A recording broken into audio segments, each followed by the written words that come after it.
নমস্কার বন্ধুরা, মানবীর রান্নাঘরে আপনাদের সবাইকে স্বাগত জানাই। আমার আজকের রেসিপি বাঙালিদের একটা জনপ্রিয় রেসিপি, ওল চিংড়ি। তো একটা ছোট ভিডিও নিয়ে চলে এসেছি এর উপর। এখানে আমি ওল আর আলু কেটে ধুয়ে রেখেছি টুকরো করে। তো এটা কড়াইতেও ভেজে করা যায়, তবে আমার তাড়াতাড়ি করার জন্য আমি এটা প্রেসার কুকারে আগে সেদ্ধ করে নেব। আর এদিকে একটু চিংড়ি ছাড়িয়ে নুন হলুদ মাখিয়ে ধুয়ে নুন হলুদ মাখিয়ে রেখেছি। আমি একটা সিটি দিয়ে নিচ্ছি। ওই ওল আর আলুটা সেদ্ধ করে নিলাম।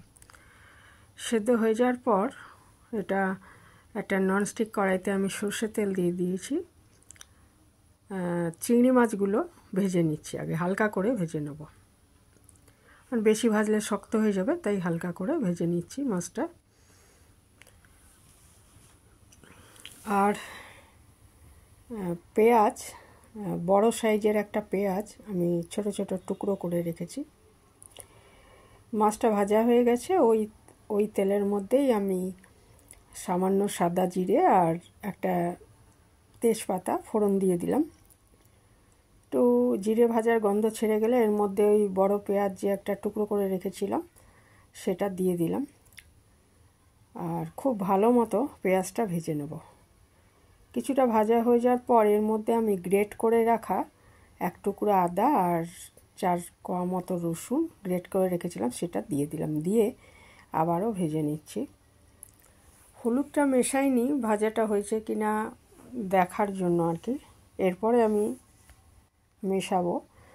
দিয়ে দিলাম পরিমাণ মতো নুন, 1 চামচের একটু কম নুন দিয়েছি। তরকারিটা যে পরিমাণ হবে সে বুঝেই নুনটা দিতে হবে আমাদের। আর ওল আর আলু সেদ্ধ করার সময় কিন্তু আমি কোনো নুন দিইনি, তাতে বেশি সেদ্ধ হয়ে যাবে, গলে যাবে। আমি ওই জন্য নুন ওখানে কিন্তু দেওয়া নেই। দিয়ে দিলাম হলুদ, লঙ্কা গুঁড়ো, জিরে গুঁড়ো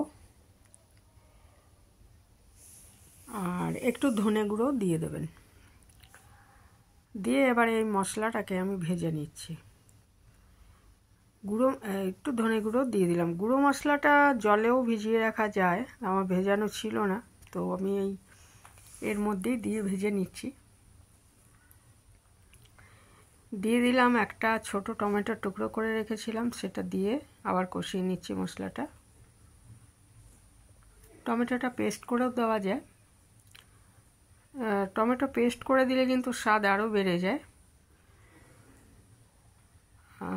চিংড়ি মাছ ভাজাটা যে তুলে রেখেছি এর মধ্যে আমি এবারে মিশিয়ে দিচ্ছি সেদ্ধ করে রাখা ওল আর আলু।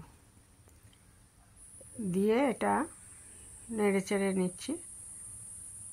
কড়াইতে সেদ্ধ করলেই ভালো হয়, কারণ একটা সিটি দিয়েছি, তাও বেশি সেদ্ধ হয়ে গেছিলো জিনিসটা। যাই হোক, একটু বেশি সেদ্ধ হয়ে গেছিলো। আমি তাড়াতাড়ি করার জন্য প্রেসার কুকারে সেদ্ধ করেছি। দিয়ে দিলাম চিংড়ি মাছ, দিয়ে আবার এটা ঢেকে মিনিট 3 রান্না করে নেব, কারণ চিংড়ির স্বাদটা মিশতে হবে আর চিংড়িটা সামান্য সেদ্ধও হতে হবে। কারণ চিংড়িটা তো খুব বেশি কড়া করে ভাজিনি, ভাজলে একটু টায়ার্ড হয়ে যায়, ওই জন্য। তো দিয়ে আমি মিনিট 3 আবার ঢাকা দিয়ে রান্না করে নিলাম। তাহলেই আমার তৈরি হয়ে যাবে। খুবই সিম্পল এবং সুস্বাদু একটা রেসিপি।